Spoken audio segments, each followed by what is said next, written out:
Bueno, pues les digo que de repente las cosas no salen como uno las quisiera, como uno pretendiera desarrollarlas. No está justamente la transmisión arrancando como yo hubiera querido, pero pues lo bueno es que arrancó en un principio, en las primeras de cambio y no está, no cuando ya íbamos adelantando. Así que les ofrezco una disculpa, aquí estamos ya nuevamente y confío en que no se nos interrumpa y que podamos llegar a feliz término en la transmisión de hoy. Muchísimas gracias por estar acompañándome, gracias por estarlo haciendo y como siempre les digo, si les gusta ideas, replíquenlo, recomiéndenos. Si no les gusta también, pues nos lo pueden decir, si nos lo dicen con comedimiento y no con insultos como ha habido casos de la legión de seguidores de ya saben quién, pues entonces pues no les hacemos caso, simplemente los vamos a ignorar olímpicamente. Ya tenía varios comentarios que estaba saludando y bueno, pues les estaba diciendo que hoy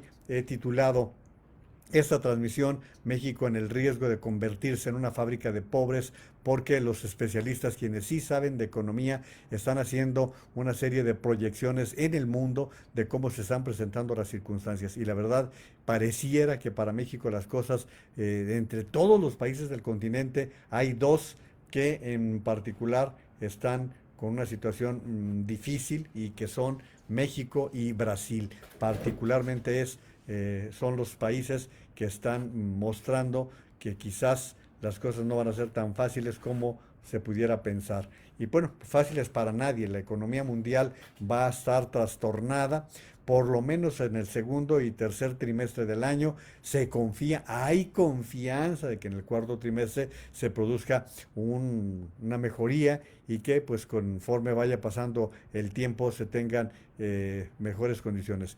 Dice Marcos, ¿qué pasó? Pues pasó que se me interrumpió la señal, que normalmente hacia fin de semana, no sé si se han fijado, tenemos ciertos problemas porque yo asumo que hay mucha saturación de transmisiones en vivo, supongo que hay una gran saturación también de los sistemas de internet. Como estamos en encierro, pues estamos saturando las líneas todos y bueno, pues todos tenemos derecho a participar en todo esto. Pero bueno, espero que de aquí en adelante podamos completar las ideas, completar la transmisión para todo lo que les tengo hoy preparado. Les decía que esta pandemia nos ha enseñado que no hay límites para el contagio, no hay límites para la muerte. La muerte llega, se ha llevado a ricos, se ha llevado a gente de mucho poder económico, se ha llevado a artistas, se ha llevado a gente pobre, se ha llevado a gente muy humilde.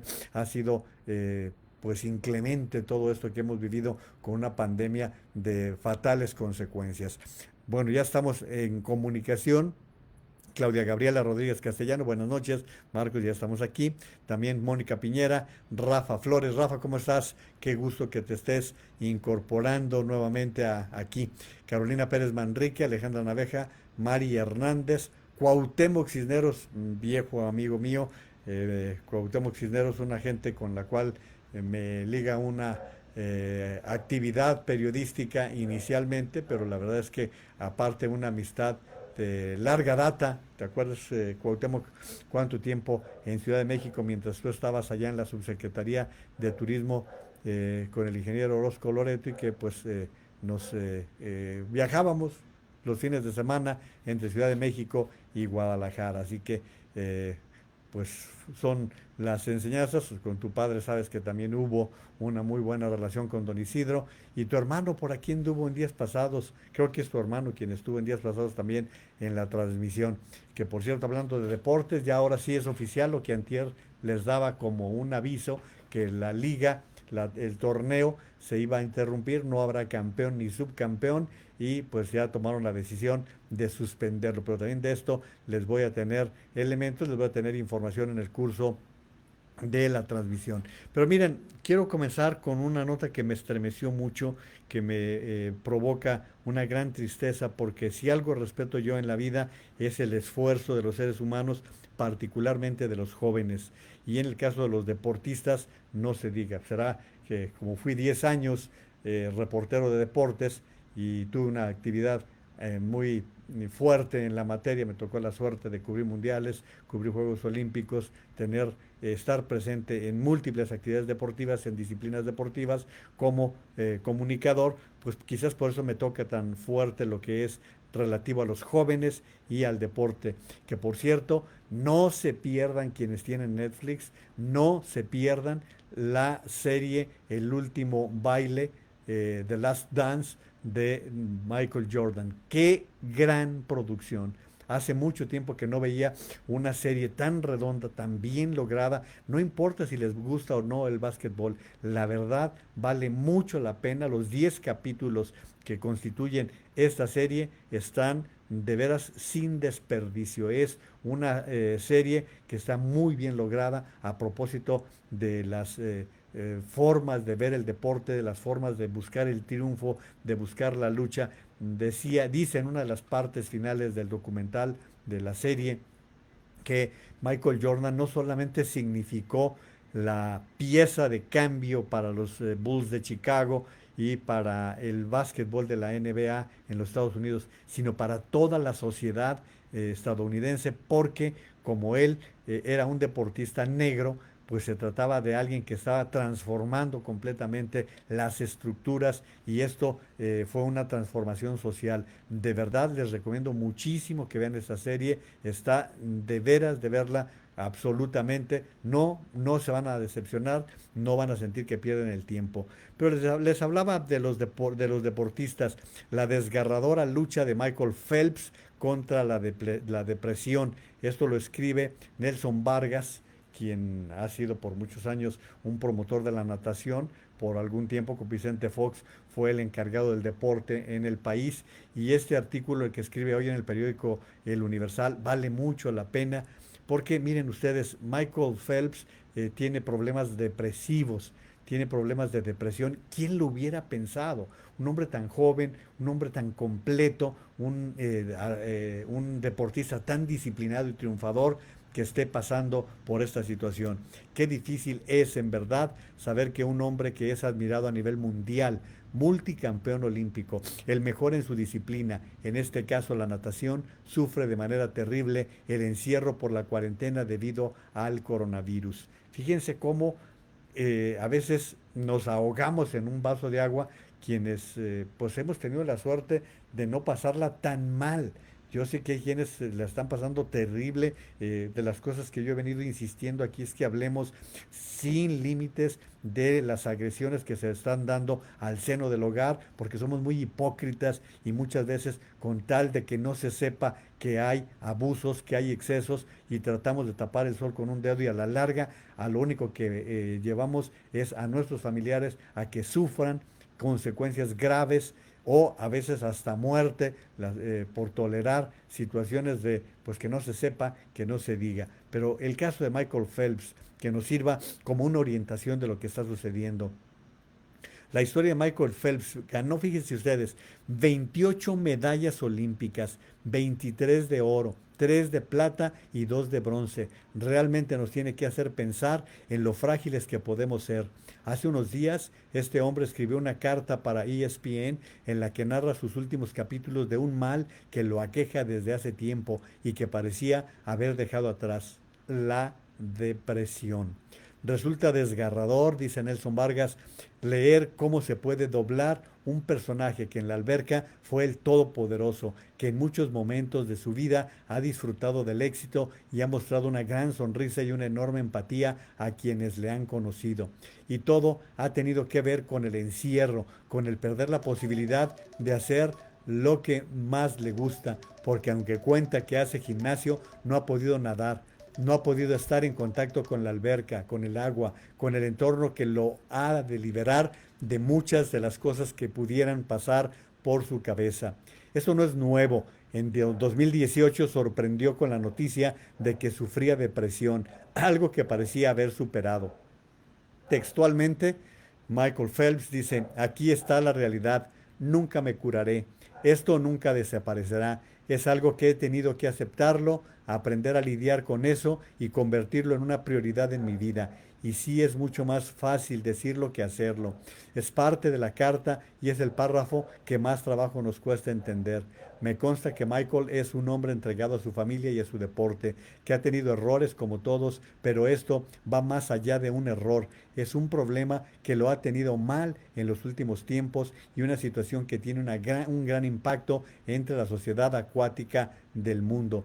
No hay nada que esconder, dice Michael Phelps, quien manda un mensaje de esperanza a las personas que sufren como él, y es el de buscar ayuda para volver a ser un campeón, pero ahora de la vida. Ojalá todo mejore para él, porque es un buen chico y tiene mucho por hacer. Esto es lo que escribió Nelson Vargas. Miren, en materia de natación, hasta los años 80, la gran figura era Mark Spitz, que fue multicampeón en materia de natación y que fue ganador de múltiples medallas, no, o sea, no recuerdo ni cuántas, pero fue un gran campeón Mark Spitz, también estadounidense, y pues como él estableció marcas que se fueron quedando durante mucho tiempo inalteradas, hasta que llegó Michael Phelps. Michael Phelps, muy jovencito, desde los 16 años, empezó a ser un campeón, una tras otra de otros de los Juegos Olímpicos, iba estableciendo récords, iba estableciendo marcas y siguió pujante, siguió hacia adelante. Sin embargo, tuvo por allí un descalabro por tonterías, tonterías de joven. ¿Por qué? Pues porque fue descubierto inhalando marihuana, con una pipa de marihuana, y eso sacó a colación una serie de problemas que padecía el campeón de natación, pero lo superó y regresó a los Juegos Olímpicos con la misma energía, con quizás con un poquito menos de fuerza, pero volvió a ser el gran ganador de las albercas. Y bueno, pues ahora estamos viendo cómo detrás de ese triunfador, de ese hombre exitosísimo como Michael Phelps, hay un ser humano que es estremecido por la depresión. Este es un problema que no se elige, no es algo que se pueda decir, ay, pues estoy deprimido porque estoy triste. No, es una enfermedad que carcome a los seres humanos. Los especialistas les tendrán la información suficiente. No es fácil. Mucha gente termina en el suicidio.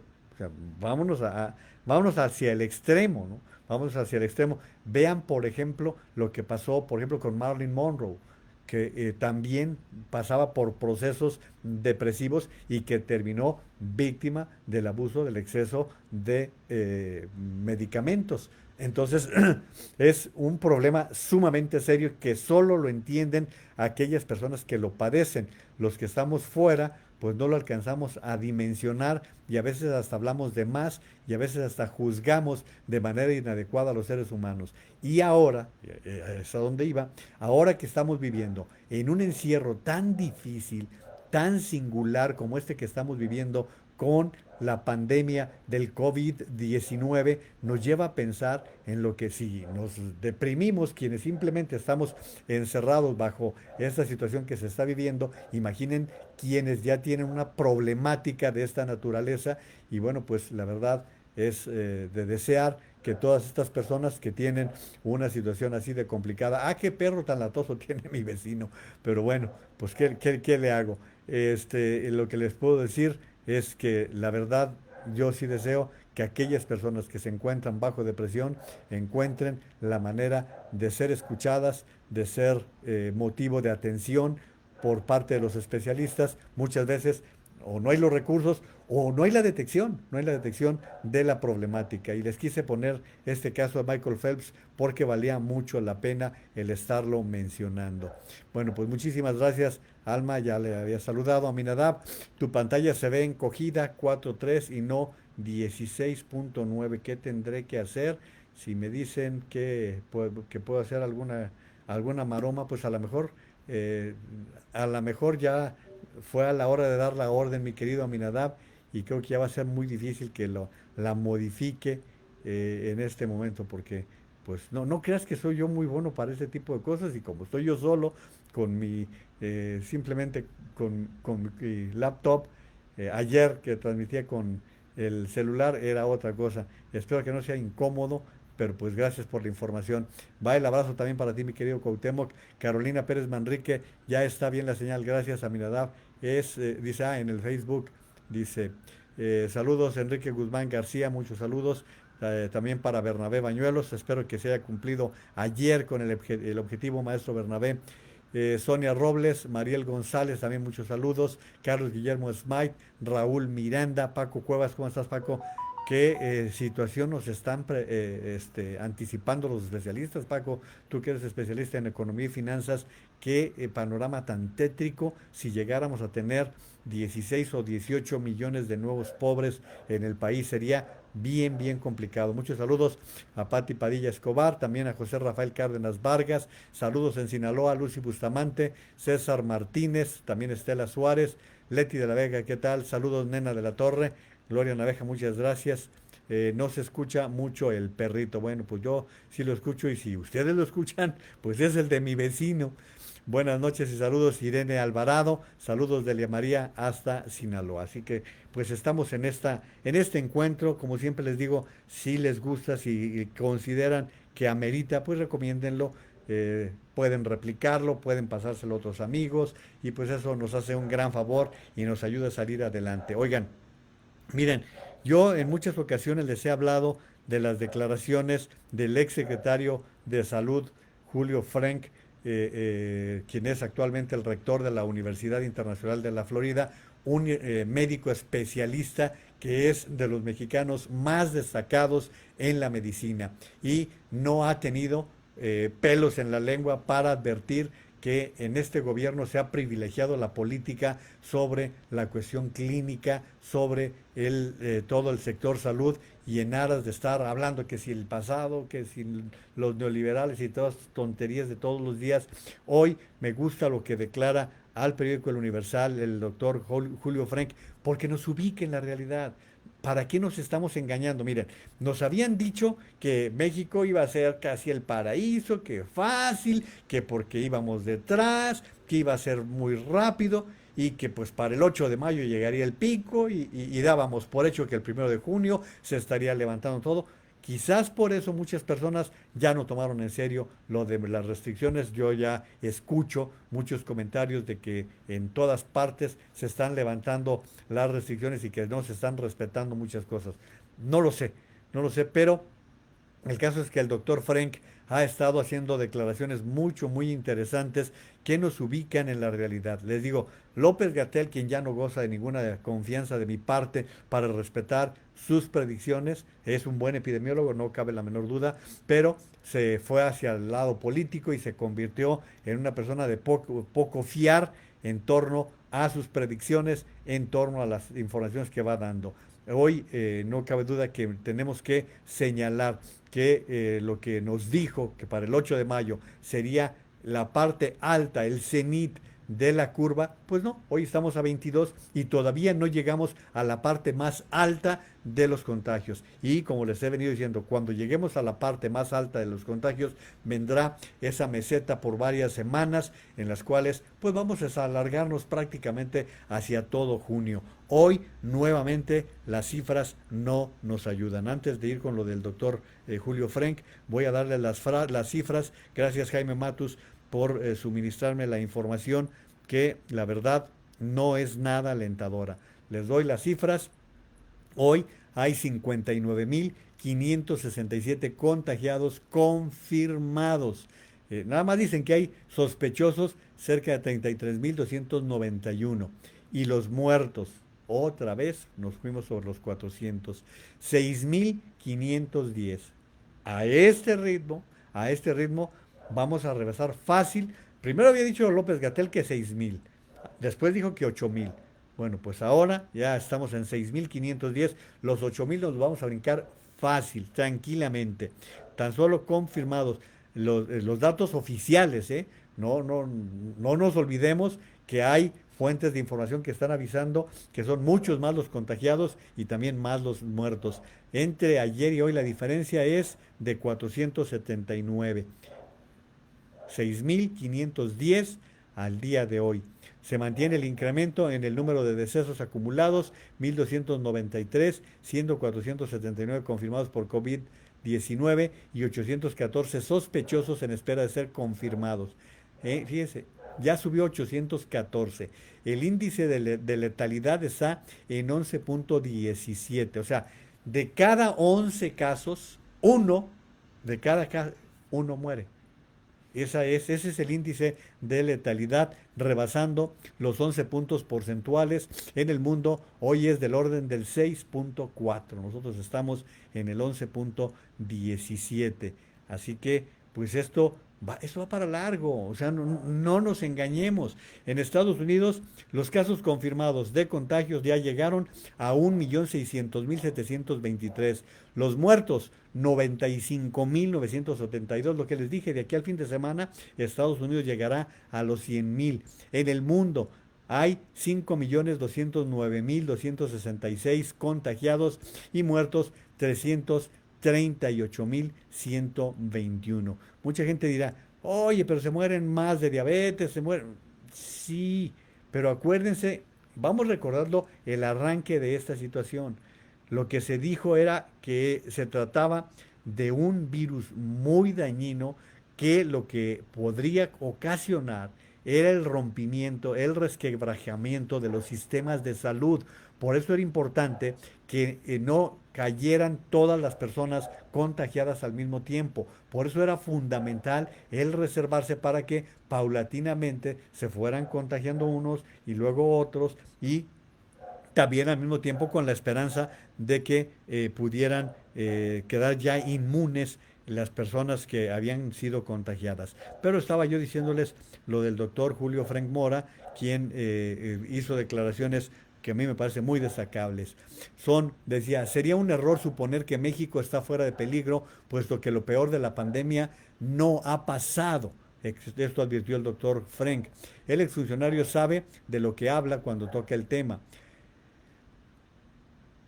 En una entrevista con el Universal, el doctor Frank Mora dice, no sabemos bien a bien cuál es la situación. Sería una equivocación sugerir que ya pasamos lo peor. No sabemos cuándo llegará. De haber aplicado más pruebas y haber actuado desde febrero, que es lo que yo les he venido diciendo con mucha insistencia, el problema fue que el gobierno no actuó a tiempo, dejó pasar los meses de preparación para poder hacer pruebas, para poder ir avanzando y enfrentar la pandemia en mejores condiciones. De haber aplicado más pruebas y actuado desde febrero cuando se recibieron las primeras señales claras del tamaño de la epidemia en China, se pudo haber evitado el sacrificio que implicó la Jornada Nacional de Sana Distancia para los mexicanos en cuanto a pérdida de empleos y vida. Le preguntan, ¿ya terminó el peligro? No, se subestima el número oficial de casos y muertes y ante la reticencia del gobierno a hacer pruebas, no sabemos bien a bien cuál es la situación. En muchos hospitales de la Ciudad de México y otras partes del país vemos una presión muy importante de demanda de servicios hospitalarios y pacientes que no pueden ser atendidos. Es una equivocación sugerir que ya pasamos lo peor. La verdad es que no sabemos bien cuándo llegará. Le preguntan qué efecto tiene subestimar las cifras de contagios y muertes. Si no sabemos bien a bien la magnitud del problema, es difícil pensar en una solución óptima. En algún momento va a tener que analizarse por qué se retrasó tanto el arranque y por qué hubo la tendencia de minimizar y trivializar el problema. Cuando los casos crecen de manera exponencial, 1 o 2 semanas, representan decenas de miles de casos y miles de muertes. ¿Cuántas muertes pudieron haberse evitado con una respuesta oportuna? Esa rendición de cuentas no puede existir sin información verídica y así sigue la entrevista que les vamos a compartir en la parte final de la transmisión para que ustedes la puedan leer. Vale mucho la pena que la lean porque creo que da cosas muy interesantes. Le preguntan en la parte final, ¿ya domamos la pandemia? Según los datos oficiales, que seguramente están subestimados, estamos en pleno crecimiento exponencial. Me preocupa mucho y espero estar equivocado, pero da la impresión de que la voz experta se fue ajustando o sometiendo a la lógica política. Lo dicho, o sea, López-Gatell terminó en la lógica política en lugar de estar en la lógica de la medicina, de la ciencia. estuvo sometiéndose a la lógica política del manejo de la epidemia. Eso sí sería un daño muy serio a la democracia. México, con todos sus defectos, tiene instituciones como el Servicio de Vigilancia Epidemiológica, que siempre ha mantenido una independencia técnica de consideraciones políticas. Sería muy grave que dichos ejercicios técnicos se subordinen a la lógica política. El presidente utilizó la palabra éxito para calificar el manejo que ha dado su administración a la contingencia. ¿Coincide? Le preguntan y responde Julio Frenk. Los servidores públicos tienen la obligación de someterse a evaluaciones independientes, porque eso es la democracia. No puede uno estar autoevaluándose ni declarando que lo que hace uno está bien. Debe haber una evaluación objetiva. Solo así podremos saber si fue un éxito o no. No ha acabado la emergencia sanitaria. Declarar que es un éxito me parece prematuro. Les vamos a compartir esta entrevista que creo es muy interesante y simplemente revela lo que ha sucedido con la irresponsabilidad que se han manejado algunas cosas, alguna información con respecto a todo esto. Creo que vale mucho la pena que ustedes le den una revisada a todo esto. Y miren, mientras todo esto está advirtiendo el doctor Frank, hoy la jefa de gobierno, Claudia Sheinbaum, señaló en una conferencia de prensa que la capacidad hospitalaria incrementó en la ciudad debido a la distribución de más de 200 ventiladores que recibieron ayer, pero que ya no van a ampliar la adquisición, ya no vamos a ampliarla. Si ustedes se fijan, hay una parte de renta de ventiladores, otra parte de adquisición, una primera compra y esta segunda compra. Entonces, por lo pronto, ya no se está pensando en hacer compras. Inclusive, sigue habiendo un problema de disponibilidad de ventiladores, dijo y aseguró que gracias a la coordinación con el Gobierno de México, el ISSSTE, el Seguro Social, la Secretaría de Salud, el propio INSABI, las instituciones están prestando los equipos que necesitan. Yo no sé si realmente va a ser suficiente, ¿eh? Lo veo complicado, lo veo complejo. Ahorita les voy a dar otros datos para que ustedes lo puedan corroborar conforme a lo que está dándose. Muchos saludos, Juan Carlos Camacho, Bernabé Bañuelos. Misión cumplida, maestro, muchas gracias. Ilustró con mucha claridad los retos básicos para el docente, alumnos y padres de familia sobre el tema educativo, atendiendo el problema de la pandemia. Leti de la Vega, ya colapsó Hermano Rodríguez. Hoy las ambulancias ya no fueron admitidas. Imagínense ustedes, yo no sé si tienen idea de las dimensiones que tiene el autódromo, ¿eh?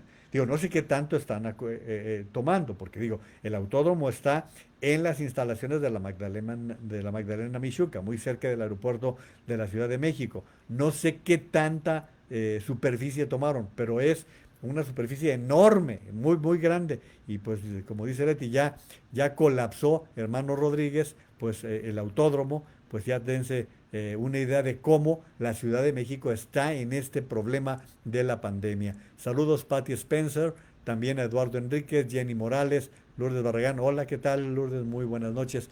Cuauhtémoc Cisneros, mis respetos para Julio Frenk. Sus declaraciones de hoy me enseñan todo lo que él ha hecho en materia de salud y todo lo que pudiera hacer por los mexicanos, aunque tiene un pecado. Les dice a las cosas por su nombre y actúa profesional y humanísticamente. Gracias, Cuauhtémoc, por esta reflexión que haces con respecto a esta entrevista. Saludos, Ángel Lucio Espinosa, Mili Naveja también. Juan Carlos Camacho, perdón por la corrección, pero hoy, viernes 22, los decesos son 6.989. La cifra que comentabas es la de ayer. Al contrario, muchísimas gracias, mi querido Juan Carlos. Yo agradezco. A mí no me ofende que me aclaren, ¿eh? A mí eso no me provoca ninguna incomodidad y vamos confirmándolo. Vamos confirmándolo, sí, 6.989 muertes. Tienes toda la razón, lo estoy confirmando por dos vías. Quien lo leyó mal fui yo, ¿eh? 6.989 muertos y ayer fueron 6.510. Lo que les comentaba, que entre ayer y hoy, 479 muertos más. ¿Se acuerdan cuando andábamos en que no, pues son 50 muertos?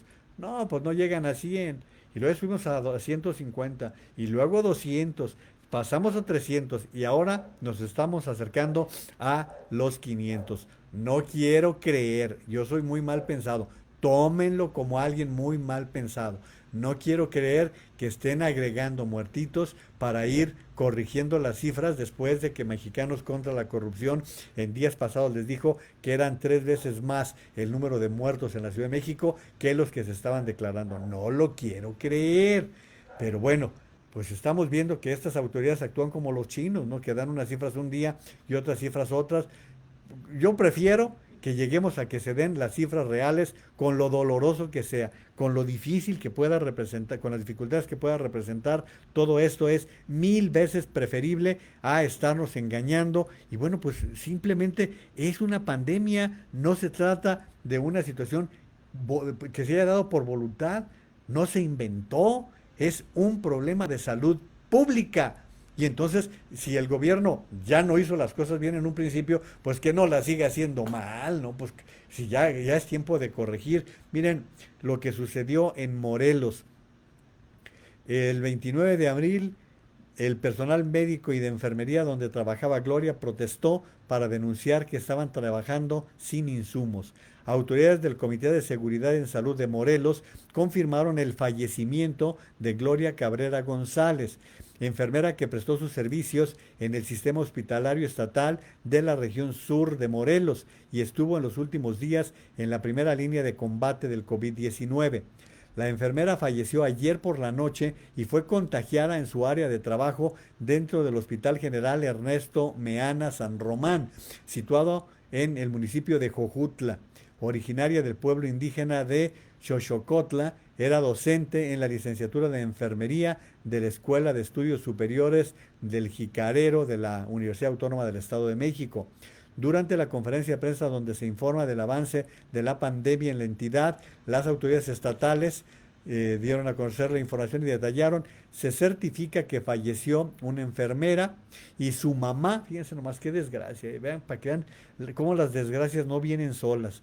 Murió esta enfermera y su mamá murió hace 15 días. El 29 de abril, personal médico y de enfermería protestó en el citado hospital para denunciar que estaban trabajando sin el material de seguridad adecuado. ¿Se acuerdan que les he dicho?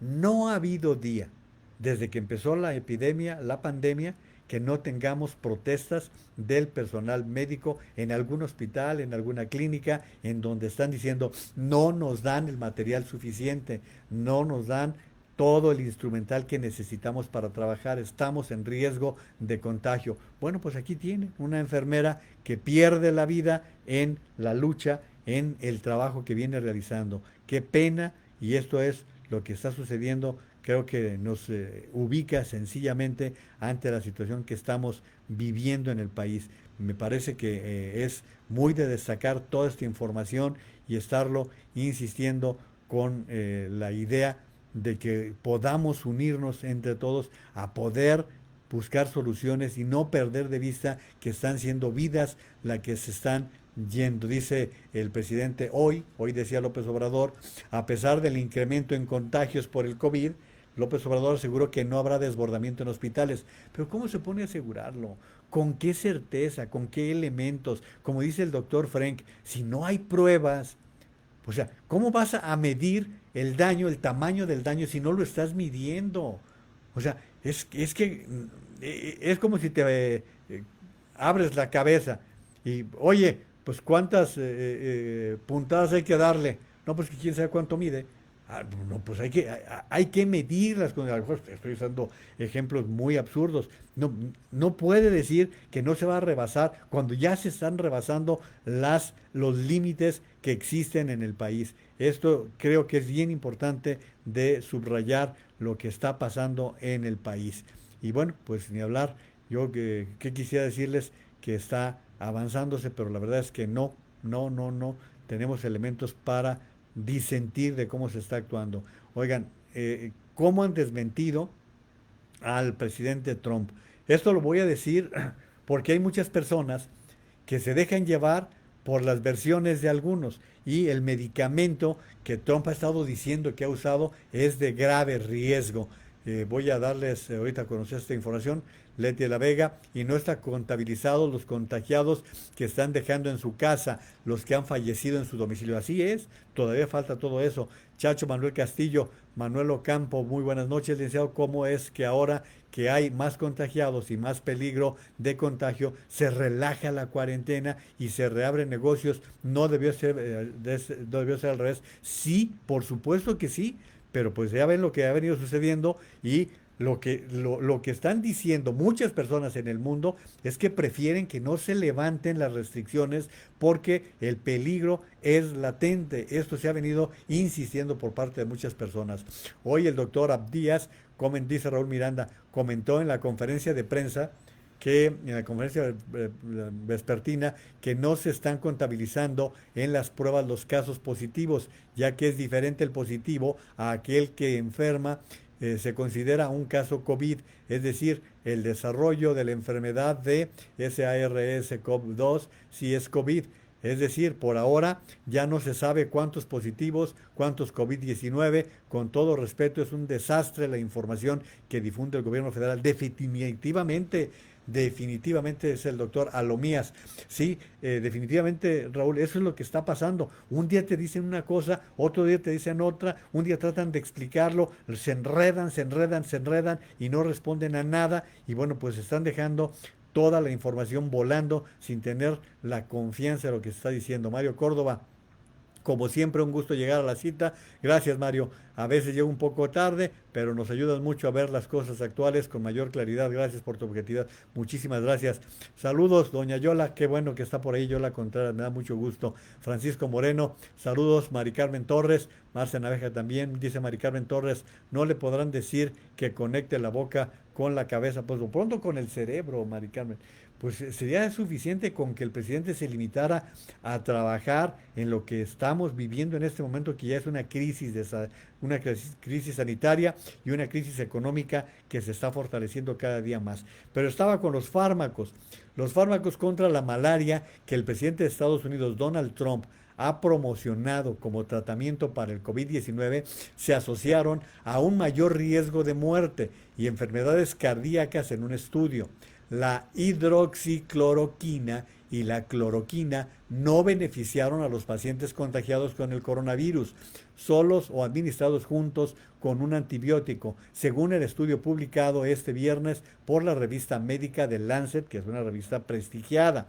Los investigadores están buscando opciones para tratar el coronavirus que ha provocado la muerte de más de 330,000 personas, incluidos medicamentos como los antipalúdicos que también están aprobados para el tratamiento del lupus y la artritis reumatoide. El respaldo de Trump ha llevado a muchas personas a tomar el medicamento sin prueba científica de su beneficio. Yo no entiendo la obsesión de Donald Trump de estar recomendando y estar diciendo, yo estoy seguro que no se lo está tomando, estoy seguro que no se lo está tomando, pero pues no quiero creer. Otra vez, es especulación pura. Cuando les digo que es especulación, tómelo como que lo leí por ahí o que lo escuché por ahí, que se decía que tenía acciones en el laboratorio que fabrica este medicamento. ¿Cierto o falso? No lo sé, yo lo leí por ahí, pero pues cuando empiezan a manejarse ese tipo de cosas, pues hay que poner un poquito de duda. Oigan, voy a bajar un poquito en los temas porque hay un asunto de principal importancia que quiero tratar con ustedes. La cuestión de los mamuts. Ojalá les interese mucho porque se trata de un asunto muy relevante, de una gran importancia y no se está dando la importancia, la relevancia que tiene el asunto de los mamuts en México. 60 mamuts, restos de 60 mamuts tenemos en México y pues quién sabe qué vaya a pasar. Pero antes, yo la verdad no entiendo por qué lo de la cerveza. Sigo sin entender. Mira, ya tengo creo que 4 días hablando de alguna cosa con la cerveza. Todo empezó porque Quirino Ordaz, el gobernador de Sinaloa, levantó la restricción y ya me dirán Delia María y Lucy, que viven en Sinaloa, que se hicieron largas filas para poder comprar cerveza y que fue por una demanda extraordinaria cuando se levantó la restricción. Esta fue la decisión que se anunció en Sinaloa. Cuando la jefa de gobierno da a conocer las aperturas a partir del 15 de junio, que se supone que se va a levantar el color rojo del semáforo, también se va a levantar la restricción para la fabricación de cerveza. Bueno, pues ya saben ustedes que los industriales pues están para buscar la fórmula y ganar el mayor cantidad de dinero posible. Les tengo noticias, ¿eh? La empresa Modelo prepara una cerveza post pandemia con cebada comprada a productores mexicanos. Nota del periódico El Financiero, Grupo Modelo informó que prepara una cerveza de edición especial con la cebada comprada a productores mexicanos durante la pandemia del coronavirus. Compramos la cebada en esta cosecha para que miles de agricultores y sus familias puedan seguir adelante con esta cebada. Cosecharemos un mejor mañana para elaborar una nueva variedad de cerveza Modelo que podamos disfrutar cuando nos encontremos de nuevo. Esto expresó en un comunicado Alejandro Gutiérrez, director de marcas premium de la empresa. Esta semana se dio a conocer que al menos en la Ciudad de México la industria cervecera podría retomar operaciones en junio, que es lo que les estaba diciendo, a partir del 15 de junio. Esta edición especial creada por maestros cerveceros mexicanos llegará a complementar el portafolio de Modelo. Digo, pues ya estoy haciendo la publicidad, va la publicidad completa, ahí les va el portafolio de Modelo que tiene Modelo especial, negra Modelo, Modelo ámbar y Modelo trigo. Adelantó la firma en el comunicado. La industria cervecera genera en México más de 600,000 empleos directos e indirectos, por lo que Cerveza Modelo busca apoyar a más de 4,000 agricultores y más de 12,000 familias en la cadena de valor de quienes por la pandemia pararon operaciones. A ver, no les voy a dejar con estos números nada más así sueltos. Reflexiónenlos un poquito. Se paralizó la fabricación de cerveza, se paralizó. Porque no lo sé, o sea, no sé por qué paralizaron particularmente esta industria. Me supongo que como parte de toda la planta industrial del país, me supongo, pero se hizo mucho énfasis en esta materia. Pero a ver, reflexionen un poquito en las cifras que les acabo de dar. La industria cervecera genera en México más de 600,000 empleos. 600,000 empleos directos e indirectos. ¿Qué significa esto? Los directos, los que están directamente, valga la redundancia, relacionados con las fábricas, las productoras de cerveza. Indirectos, pues aquellos que están en la fabricación de corcholatas, de botellas, de etiquetas, de cebada, como estaban señalando, todos los insumos que se requieren en las fábricas. Esos son los empleos indirectos, que no dependen directamente. Pero 600,000 empleos, imagínense ustedes, esto representa que esas 600,000 personas estuvieron paralizadas. ¿Les pagaron abril y mayo? ¿Les van a pagar junio? No lo sé. ¿Bajo qué circunstancias se habrán arreglado todas estas familias? Y entonces está hablando que se busca apoyar a 4,000 agricultores y más de 12,000 familias en la cadena de valor. Fíjese, 4,000 agricultores y más de 12,000 familias. Se dice rápido, ¿eh? Pero es un montón. O sea, nada más pongan ustedes a pensar, 600,000, pues hay capitales del país que apenas tienen esa cantidad de, por ejemplo, yo creo que Colima, Tlaxcala, andan en esa cantidad de habitantes, no deben tener más allá de los 600,000. Eso está hablando de lo que representa una industria como la cervecera. Y pues por eso les quería compartir esta información.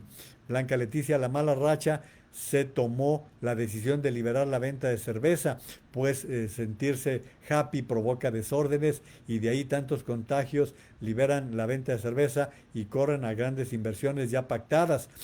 País sin palabra ni validez de firmas, o sea, el águila volando. A ver, Blanca Leticia, yo le diría que, por ejemplo, en Sinaloa, el consumo de cerveza es toda una tradición y la gente la toma prácticamente como si fuera un refresco, ¿no? Como si fuera aguas. ¿Por qué? Por el clima.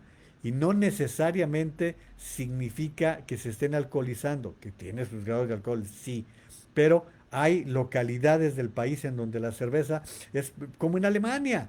En Alemania, en Holanda, son países en donde el consumo de cerveza es muy importante, es muy fuerte y no es que signifique que tengan un grado de alcoholismo desbordado por el consumo de cerveza. Creo que no. Si estoy mintiendo, ayúdenme, échenme una manita y yo aceptaré sus comentarios. Jesús Cruz Leiva, muchas gracias. Muchos saludos, maestro Juan Alberto Castro. Da mucho gusto que estés de este lado. Saludos a Meca. También saludos Maga de Silva. Oye, Maga, vi que las cosas complicadas en Tabasco, ¿eh?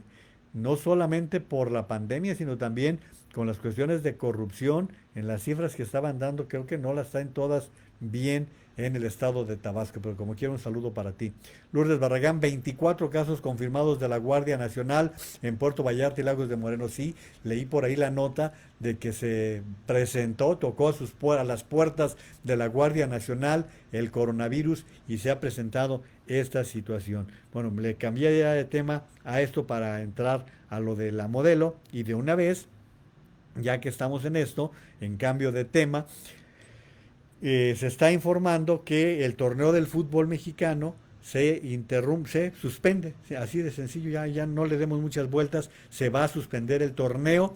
La información ya después de una junta que tuvieron hoy los directivos, estaban algunas iniciativas tratando de convencer y de tener la forma de que se pudiera reanudar el torneo de alguna manera. Ayer les di el comunicado de las Chivas de Guadalajara y sin embargo, pues no, tomaron la decisión de que se suspende. Pero no solamente se suspende, sino que están anticipando que en el fútbol van a cambiar también mucho las cosas. Ahí les va.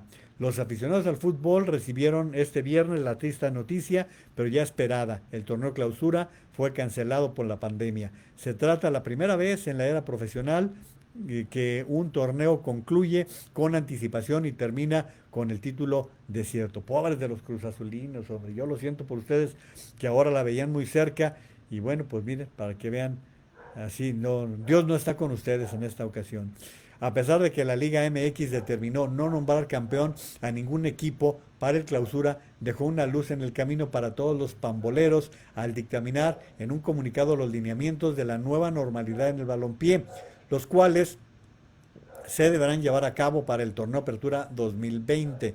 Si extrañas ver a tu equipo favorito en la pantalla, pon atención.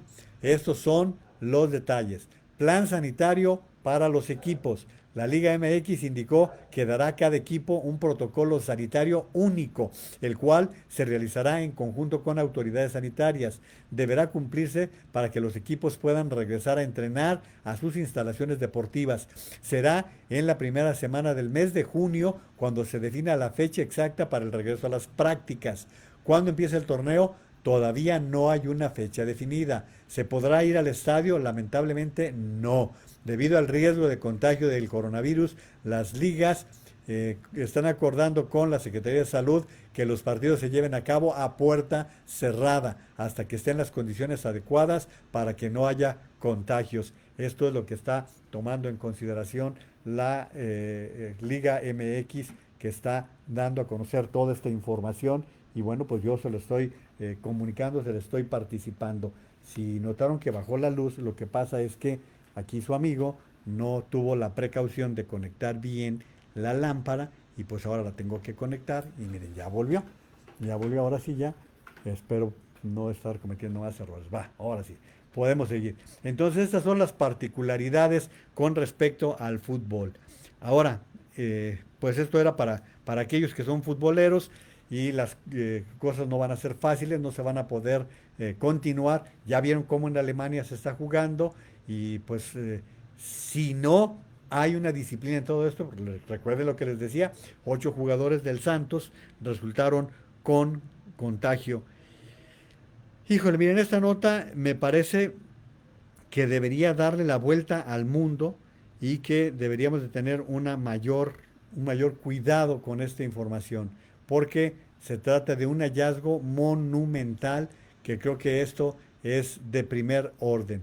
En el caso, por si ustedes no lo saben, por si no lo habían leído, se encontraron en Santa Lucía, en la base aérea cerca de la Ciudad de México, se está construyendo el aeropuerto que por capricho del presidente López Obrador se está desarrollando este proyecto en la base aérea, que sí he dicho mil veces no debe ser el lugar para el aeropuerto. Pero bueno, no nos metamos ahorita en esa bronca que la que hay ahora es de diferente índole. Se encontraron durante los trabajos de construcción del aeropuerto en Santa Lucía, el Instituto Nacional de Antropología e Historia, el descubrimiento de más de 60 fósiles, de fósiles de más de 60 mamuts. Los 31 arqueólogos y 3 restauradores que trabajan en la zona también hallaron 15 osamentas humanas con vasijas y hasta un perrito de la época prehispánica a manera de ofrenda. Cabe recordar que estos vestigios han sido encontrados y acumulados desde el año pasado, cuando el coordinador nacional del Instituto Nacional de Antropología, Pedro Francisco Sánchez, señaló que el nuevo aeropuerto está ubicado en lo que alguna vez fue el lago Xaltocan y que era muy probable encontrar los fósiles de animales que vivieron en el Pleistoceno hace más de 35,000 años y en suma la época de grandeza de la cultura mexica que aquí se desarrolló. Los trabajos del nuevo aeropuerto han avanzado a paso lento después del hallazgo. Sin embargo, solo así se conocerán los tesoros que guarda el subsuelo ubicado en el Estado de México. Así que les estoy dando esta información con todas las particularidades. A ver, miren. ¿Qué es lo que se tiene que hacer en cualquier parte del mundo cuando se logran este tipo de hallazgos? Lo primero es cerrar el sitio para no cometer errores y perjudicar los restos que pudieran irse encontrando. Eso es lo primero que se tendría que hacer. La primera decisión que se debió tomar desde el año pasado, si había este indicio de que pudieran encontrarse vestigios de otras civilizaciones, era fundamental suspender la obra. Digo, no porque nos den gusto a quienes estamos a favor de que se reanuden los trabajos en Texcoco, no, simplemente por la importancia, 60 mamuts. O sea, piensen ustedes lo que esto representa, lo que estarían haciendo en otros países del mundo si estuvieran logrando un hallazgo de estas dimensiones, de este tamaño. Esto es bien importante, no se trata de un hallazgo cualquiera. Estamos hablando de una situación que amerita todo el trabajo y que representa una inversión cuantiosísima. Hacer estos trabajos de rescate requieren de mucho dinero y que tendrían que buscarse fondos internacionales, llamar a expertos de otros países del mundo para ir haciendo el rescate paulatino. 60 mamuts. Aparte, este tipo de vestigios, se están encontrando osamentas, en la medida en que se vaya escarbando, van a encontrar más. Por lo tanto, esto debería ser considerado como un asunto de interés mundial, no de interés nada más para el Estado de México o por el aeropuerto de Santa Lucía, no, tendría que ser un aviso para el mundo y decir qué hacemos frente a este tipo de hallazgos, quiénes se pueden sumar, qué países. Claro, traemos el problema de la pandemia, viene la crisis mundial que se va a registrar, sí, todo esto hay que estarlo señalando y subrayando, por supuesto, pero no cabe duda que tendría que estarse tomando una decisión fundamental de cerrar la zona para poder emprender una excavación cuidadosa y hacer todo el rescate de las osamentas que se vayan encontrando o todo lo que se encuentre, porque también están encontrando vasijas. Yo decía hoy por la mañana en mi comentario en Mega Noticias TVC que este hallazgo pudiera parecerse a lo del Templo Mayor en la Ciudad de México, con sus particularidades. Habrá quien diga que estoy exagerando, tómelo como exageración, pero estamos hablando de la posibilidad de que exista una riqueza muy importante para investigar de 35,000 años de antigüedad, 35,000 años de antigüedad. Está bien que yo sé que decía López Obrador hace algunas semanas que la cultura mexicana era de quién sabe cuántos miles de años y pues ya sabemos que no va por allí, ¿verdad? Pero bueno, el caso aquí, si ya aquí en cosa seria, pues yo les diría, chequen por ahí esa información. Yo les voy a estar comentando lo que vaya saliendo con respecto a este hallazgo de los mamuts, que les reiteraría, se trata de una situación bien, bien importante que no está por demás subrayar. Bueno, oigan, les hablé al principio de la transmisión de la depresión de Michael Phelps. Les tengo aquí una nota que tenía ya desde hace algunos días queriéndoles comentar por qué últimamente todos nos sentimos tan cansados. Hay una respuesta simple, según un artículo del diario español, y que es el estrés. Y esto vale la pena detallarlo para que lo tengamos muy en mente. En los últimos tiempos puede que haya sufrido alguno de estos síntomas que nos afectan a casi todos. Estamos apáticos, nos cuesta concentrarnos y no tenemos motivación. Tenemos sueño durante el día, por la noche nos cuesta dormir y cuando dormimos tenemos sueños muy raros o pesadillas. También nos encontramos en una montaña rusa emocional. A veces estamos muy distantes, a veces tenemos un ataque de pánico, nos enfadamos sin motivo, nos da un ataque de risa o tenemos ganas de llorar.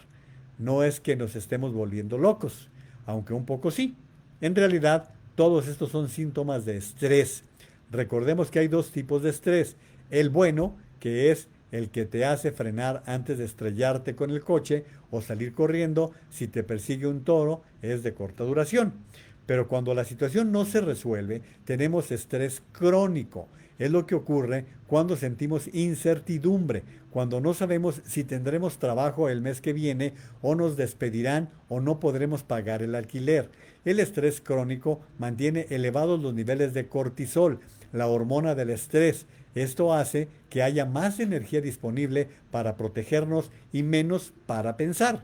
Se ha comprobado que el estrés hace aumentar el consumo de energía en el cerebro, pero no ocurre por igual. Sin embargo, la parte lógica, la que usamos para resolver problemas complejos y planificar el futuro, no es tan necesaria en momentos de peligro y se desactiva. Por eso nos cuesta concentrarnos y hacer planes. Sin embargo, la parte del cerebro más instintiva, la que reacciona rápidamente, está hiperactiva, por eso tenemos cambios de humor. Les quería compartir esto, les vamos a dar todo el artículo porque también viene, yo no nada más les estoy diciendo que es estrés, ya sabía yo que era estrés, pero también qué podemos hacer. Lo primero, darnos una tregua, aceptar que en estas circunstancias no vamos a poder rendir al 100 de nuestra capacidad.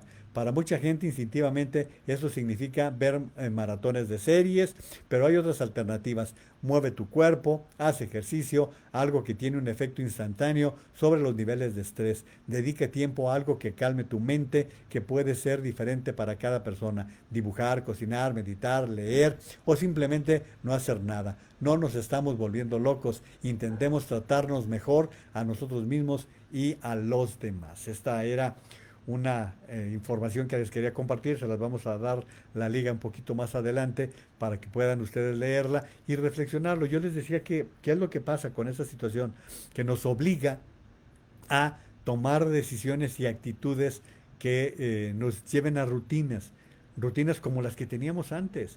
O sea, todos los días hay que tomar el baño, todos los días hay que asearnos, todos los días como si fuéramos a ir a trabajar, como si fuéramos a ir a la fábrica, como si fuéramos a ir a la obra, a la oficina, a donde sea, pero prepararnos para poder estar bajo estas circunstancias. Yo creo que es muy saludable entrar a este tipo de rutinas y les quise compartir esta información que creo que es útil. Ojalá que les parezca de interés. Yo lo estoy compartiendo porque pues creo que estamos viviendo situaciones verdaderamente extraordinarias. Oigan, híjole, esta nota en Estados Unidos debe pesar muchísimo, pero también nos debe pesar a nosotros. Déjenme saludar a quienes están por aquí en este momento. Lourdes Barragán, 24 casos confirmados, ya decíamos, de la Guardia Nacional. Saludos, Marta Delgadillo. Marta, ¿qué tal? Qué gusto, mucho gusto en que estés del otro lado. Fabián Rodríguez también, qué bueno que te estés quedando por aquí. Fabián, un saludo.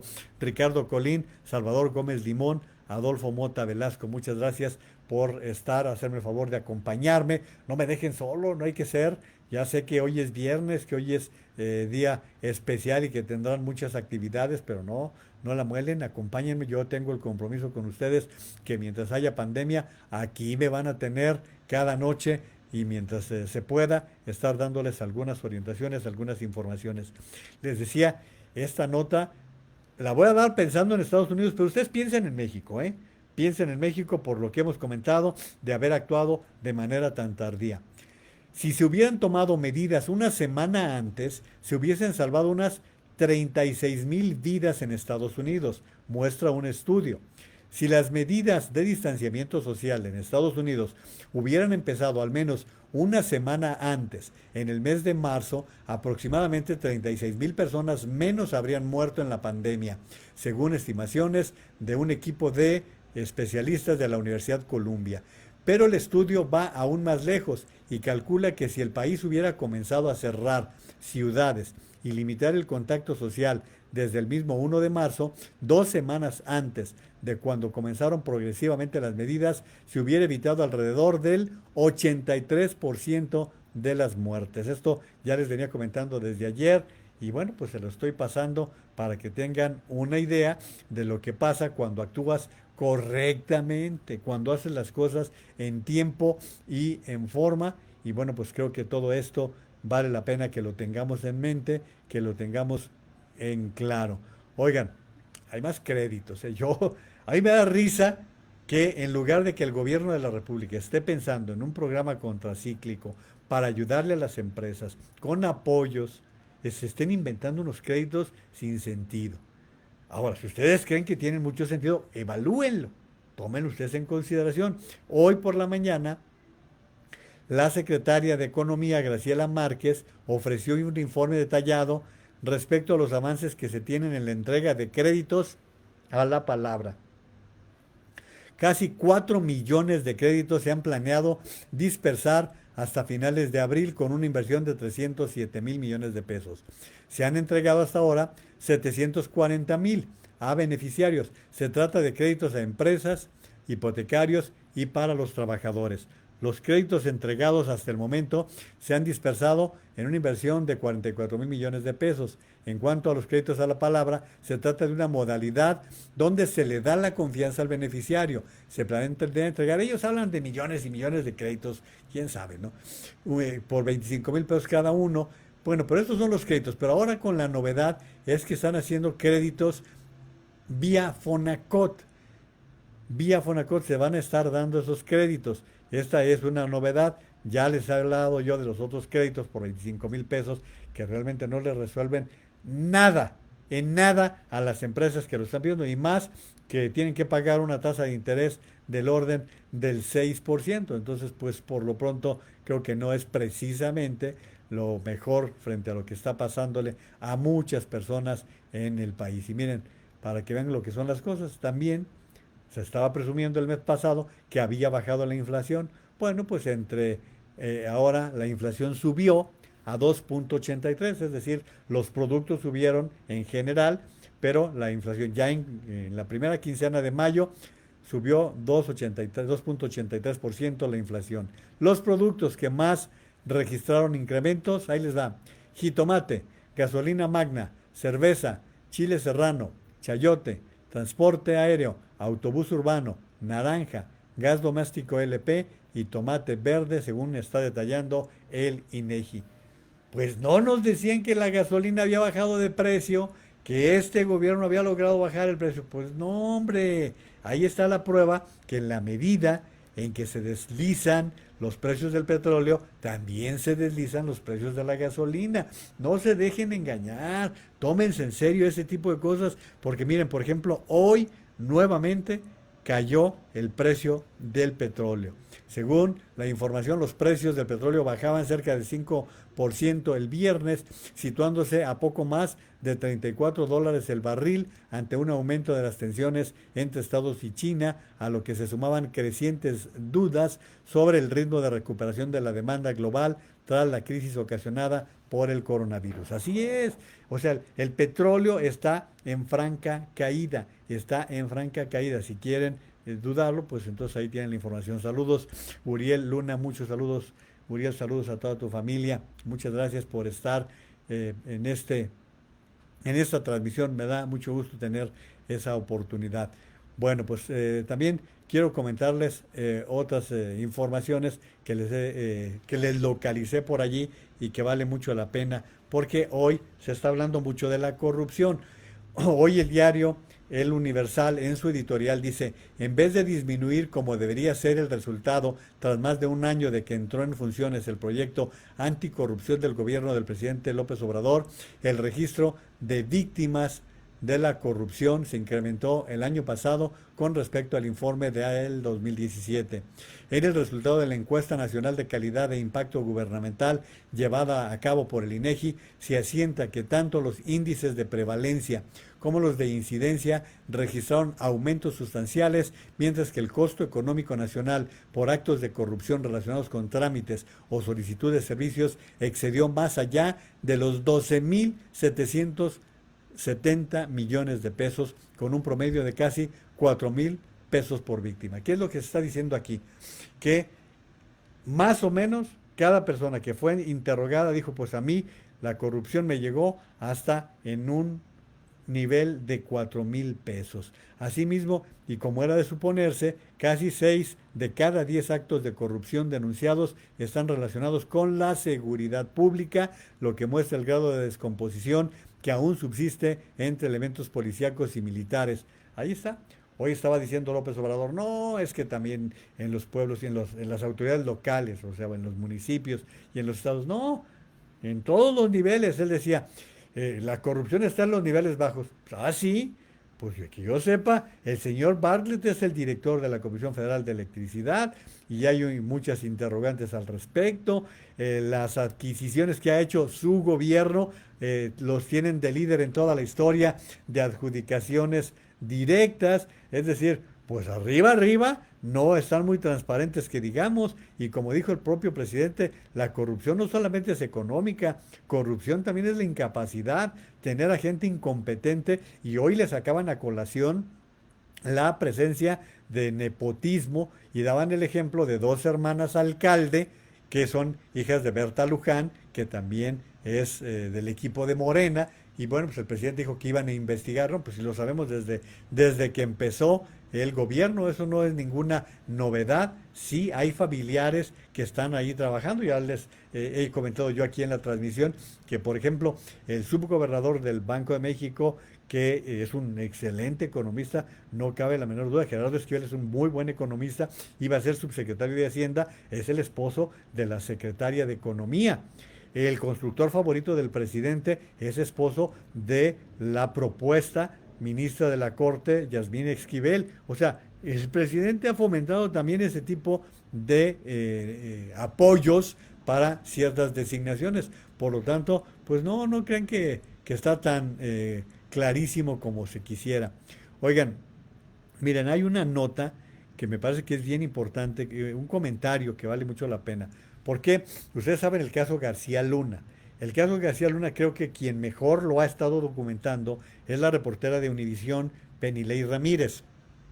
Ella platica en su artículo de hoy, dice, siempre creí que Genaro García Luna había empezado a prepararse para su vida fuera de México en el año 2009, cuando sus socios comenzaron a comprar propiedades en Miami.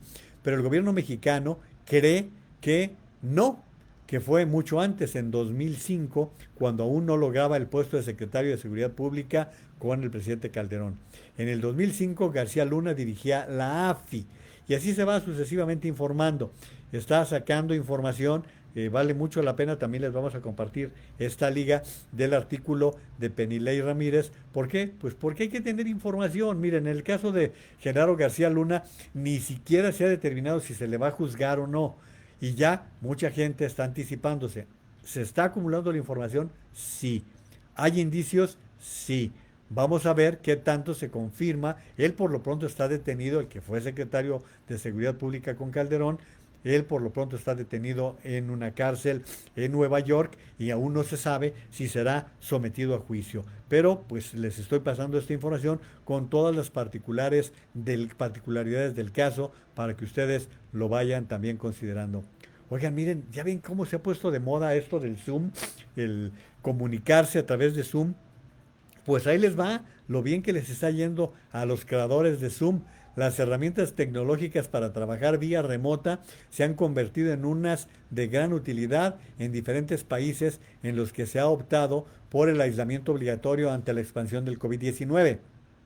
La demanda ha favorecido a plataformas de videollamadas como Zoom, la cual ha incrementado su capitalización de mercado, según dice el portal El SEO, más del doble de su valor cuando salió a bolsa en abril del año pasado. La empresa tecnológica con sede en California debutó con la clave de cotización ZM y una capitalización de mercado de 15.900 millones de dólares.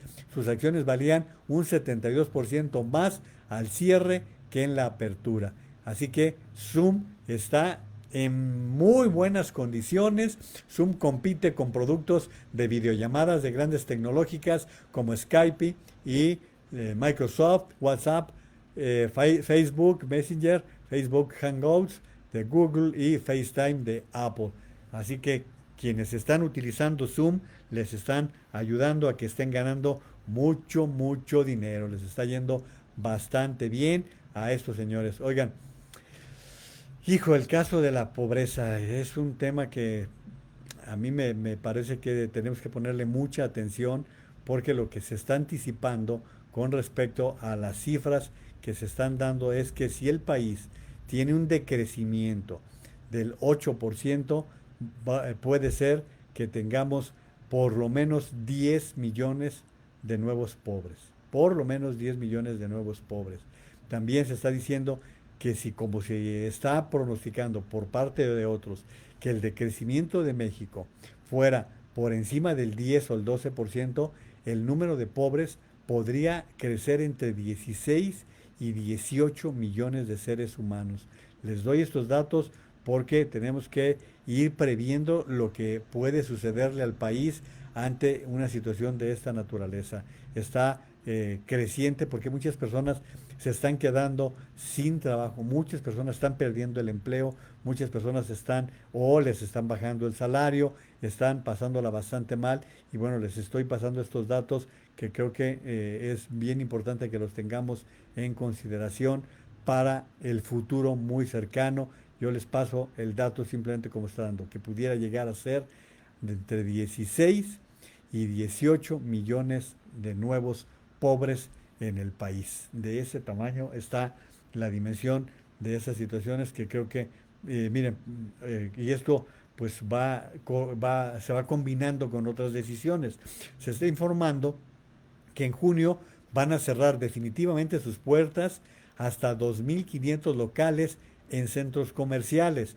En junio cerrarán definitivamente sus puertas entre 1.500 y hasta 2.500 locales que representan entre 9.3 y hasta 18% de las 14.000 tiendas que operan en centros comerciales ante la imposibilidad de llegar a un acuerdo con los arrendadores para el pago de renta y debido a que no han recibido ingresos desde hace casi 8 semanas que permanecen cerrados. Esto se está alertando ya por diferentes asociaciones y si se cierran este tipo de negocios, ¿qué es lo que pasa? Pues que hay desempleo. ¿Qué es lo que pasa? Que hay menos compras. Todo esto es lo que está pasando en el país, lamentablemente. Saludos a Manuel de la Torre, también a Ismael Vargas Ibarra, Ofelia Naveja, también muchas gracias. Saludos, mi querido Rafa Saavedra, muchos saludos hasta por allá por Woodlands, Texas. Saludos, Herminia Ramírez en San Julián, Herminia Ramírez Reynoso y Manuel Contreras. Muchas gracias por estar participando en la transmisión del día de hoy y que, bueno, pues no ha sido una transmisión muy halagüeña con buenas noticias porque tampoco las hay. Yo que quisiera decirles que hay muy buenas noticias, pero no, lamentablemente no. Fíjense que hoy salió el presidente Trump con que quiere que se abran todos los templos, que se abran todas las iglesias. Y resulta que le contestó la Alianza Interreligiosa que la orden de Trump para abrir lugares de culto va en contra de los consejos médicos y científicos.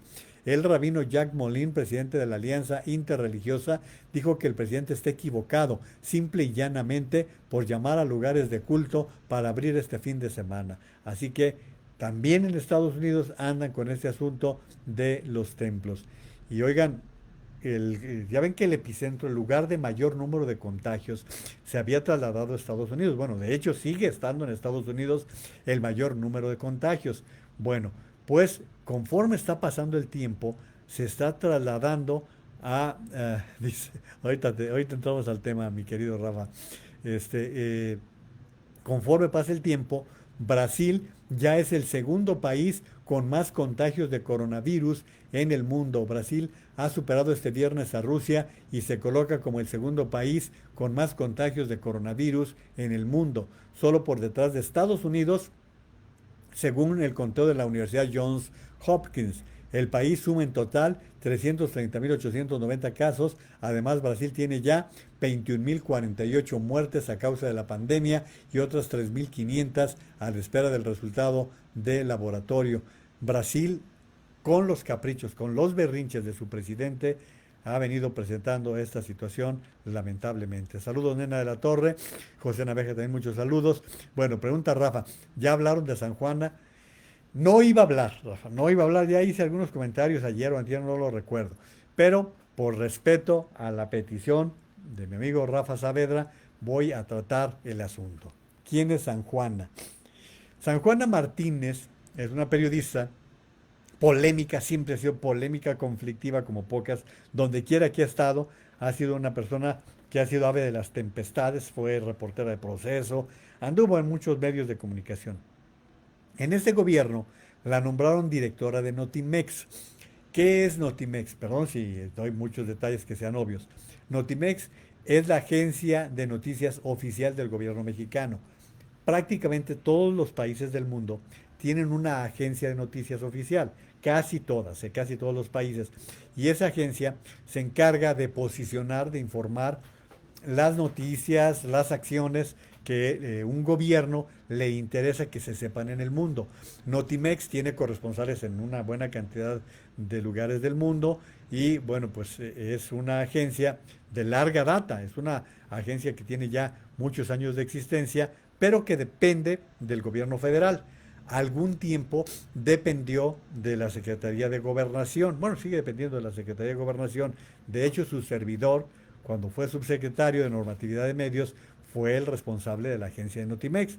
Por aquí Juan Pablo Morales de repente me saluda desde Querétaro. Él fue director de la agencia de noticias Notimex y tuvimos el mismo problema que tuvo San Juana Martínez lo tuvimos nosotros, que fue la presión del sindicato por mejorar los empleos, por conservar plazas, todos los problemas que se generan cuando hay un sindicato, y más un sindicato que es muy activo, y más un sindicato de periodistas. Entonces tuvimos todas esas situaciones que han tenido todos los directores que han llegado a Notimex. ¿Cuál es la particularidad con San Juan, a la señora Martínez? Bueno, que al parecer Carmen Aristegui en su noticiario hizo alguna crítica a la forma en que se está manejando Notimex, particularmente a la huelga que se está desarrollando en esta agencia de noticias. Y Carmen hizo una serie de críticas a este respecto en su noticiero, a pesar de que ella había protegido durante mucho tiempo a San Juana Martínez. E incluso, no lo sé si sea verdad, por ahí escuché que ella fue de quienes le sugirieron al presidente que la designara directora. Hoy el presidente le preguntaron que qué opinaba de los problemas entre San Juana Martínez y Carmen Aristegui. ¿Saben lo que dijo? Pues que él respaldaba a San Juana y que confiaba en que se arreglaran las dos. Ah, bonita situación. Cuando lo que sucedió realmente fue que con recursos de la agencia de noticias Notimex, es decir, con los impuestos que pagamos usted y yo, con esos impuestos, la agencia de noticias que opera precisamente con ese apoyo, bueno, pues empezaron a hacerle una campaña de desprestigio, de acusaciones a Carmen Aristegui. Esto lo han documentado ya muchas personas, lo han estado documentando en diferentes instancias y bueno, pues hoy de hecho Raimundo Riva Palacio se ocupa en alguna medida de este tema y voy a tratar de dar con el artículo de Raimundo Riva Palacio aquí rápidamente. Lo tituló, fíjense ustedes cómo lo titula: Los miserables de la 4T Carmen Aristegui tuvo que utilizar unos minutos de su noticiario de radio matutino del miércoles para hacer una aclaración sobre su vida personal. No tenía por qué hacerlo, dijo, pero hay una campaña en las redes sociales desde hace casi 10 días entrometiéndose de manera dolosa y mentirosa en su vida personal que afectó a su hijo y eso la obligó. Los ataques se dieron después de haber difundido una investigación conjunta con Signal Lab y Artículo 19 sobre cómo desde Notimex habían lanzado una campaña contra 7 reconocidos periodistas y la cual trascendió el ámbito de lo periodístico y lo político. Se necesita ser miserable para transgredir toda norma. Lamentablemente hay demasiados miserables en las redes sociales y en este caso en la 4T. Aristegui ha sido una comunicadora consecuente y aunque fue criticada por el periodo de gracia que le dio al presidente López Obrador, con quien simpatizaba, mantuvo su independencia.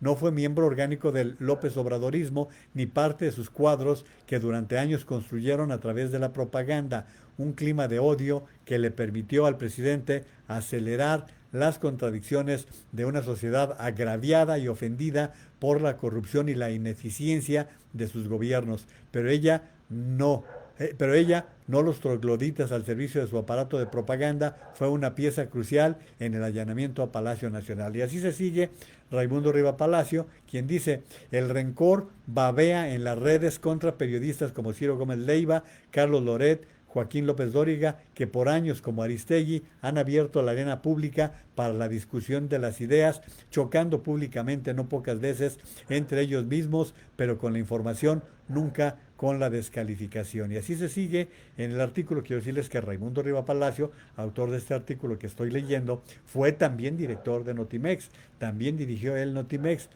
López Obrador no entiende de medios y su entorno de bellacos tampoco le ayuda a decodificarlos, incurriendo en excesos y difamaciones, actuando como motor del odio. Prefirió rodearse de paleros que le tiran besos en lugar de preguntas, mientras los feroces francotiradores de la 4T disparan permanentemente tweets contra la prensa independiente para dañar reputaciones y demoler carreras. Y termina diciendo, es una guerra de resistencia contra aquellos que ahora también muerden a quien tanto ayudó al presidente. Aristegui tiene encima a la jauría porque reveló el miserable espíritu de sus capataces. La llaman traidora y la atacan por la simple razón de haber ejercido su libre derecho a informar y a opinar como muchos otros antes que ella en este gobierno. La intolerancia en Palacio Nacional se ha vuelto escatológica. Les doy simplemente las partes de este tema que ha sido ya motivo de mucha controversia. Yo les comentaba ayer o antier que yo fui compañero de Carmen Aristegui en MBS Comunicaciones, no somos amigos, no trabajamos juntos, yo estaba en el área ejecutiva de la empresa, ella estaba en el sistema de noticias que encabezaba Pedro Ferriz de Con, ellos eran una empresa que prestaba los servicios a MBS Comunicaciones, estábamos en el mismo conglomerado y por eso les digo que no somos amigos, pero sí tengo la obligación de pedir respeto por su vida privada. Sí tengo la obligación de pedir respeto por la libertad de expresión. Todos perdemos con estas porquerías que están haciendo la gente del presidente López Obrador, que está golpeando por la vía de las redes sociales. Y ahí tienen el ejemplo de alguien que simpatizaba con su causa. Carmen Aristegui era precisamente señalada de simpatizar con esa causa. Pero pues bueno, ahí lo tienen ustedes. Entonces, Rafa, ahí tienes ya tratado este tema. La señora San Juana Martínez seguirá como directora de Notimex, seguirá haciendo desastre y medio, como lo ha venido haciendo desde el primer día que llegó allí, y ni hablar. Jenny Morales, saludos desde Long Beach, California, muchos saludos. Maestro José Manuel Jurado Parras, que bueno que está por allí, muchos saludos también para usted. Mi querido Roberto Caso, muchos saludos también, y por estar aquí Roberto Castro Palomino y Roberto Caso Miranda. Gracias a los dos por estar haciéndose presentes esta noche aquí en la transmisión. Oigan, pues muchísimas gracias por haberme acompañado, a pesar de que es viernes, a pesar de que pues a estas alturas del día, aunque estemos en el encierro, yo entiendo que muchas personas tienen sus propias actividades. Les agradezco el favor de su atención. La cita es para que nos veamos mañana aquí, o cuando nos veamos, cuando ustedes consulten este encuentro que está siendo interesante, está siendo una comunidad llena de oportunidades. Me da mucho gusto que me acompañen y los invito para que lo sigan haciendo, no me dejen solo. Si les gusta lo que estamos haciendo, por favor recomiéndenos, replíquenlo y mi petición es para que nos sigamos cuidando, que sigamos respetando la distancia física, la sana distancia, que nos lavemos las manos constantemente, que usemos la mascarilla cuando salgamos, que tengamos la protección del gel antibacterial cuando salimos a la calle y vamos a algunas tiendas, instituciones y que es recomendable utilizar todo este tipo de elementos. Y les recuerdo que si tienen síntomas como fiebre, tos, falta de aire o dificultad para respirar, escalofríos, temblores con escalofríos, dolor muscular, dolor de cabeza, dolor de garganta, pérdida del olfato o el gusto, pues por el amor de Dios, hablen con su médico, díganle que traen estos problemas. Aquí tienen a un lado las ligas del material que les prometí que les íbamos a compartir. Uriel, un ánimo también para ustedes. Muchas gracias, Uriel. Y ahí tiene su escudo del Atlas. Habrá que esperar, Uriel, para que regresen a las canchas los equipos de fútbol. Claudia Gabriela dice, me encanta lo que está haciendo con su equipo. Muchas gracias. Pues gracias a ustedes que me aguantan y que hasta me hacen el favor de promoverme. Muchísimas gracias por el favor de su atención y les recuerdo, es bien importante la vacunación de los niños. Están señalando múltiples esferas. Hoy veía en CNN que han caído hasta en 80,000 casos el número de niños que no son vacunados contra el sarampión, contra la polio. Por favor, hay que vacunar a los niños en esta etapa. No importa, créanme que hay pediatras conscientes, hay pediatras decididos a vacunar a sus niños con todos los cuidados. Ya les he hablado de mi amiga la doctora Lourdes, quien está en Guadalajara, y ella a sus pacientitos les aplica la vacuna sin ningún problema. Por lo tanto, hay que recurrir a los médicos. Yo le estoy diciendo, mi conocida que es la doctora Lourdes Nava, que me da mucha información con respecto a la situación médica en el país. Por lo tanto, los invito para que no hagamos oídos sordos a la vacunación de los niños contra el sarampión y contra la polio. Saludos, mi querido Ricardo Platini. Hoy vi por ahí una foto que subiste de tiempos idos en Grupo Radio Centro. Un abrazo, mi querido Ricardo. Muchísimas gracias. Y por aquí les vamos a poner todas las ligas de la información que les prometí. Gracias por habernos acompañado el día de hoy. También saludos a Andrea Romo Gutiérrez. Muchas gracias. Cuídense mucho, por favor, y hasta la próxima.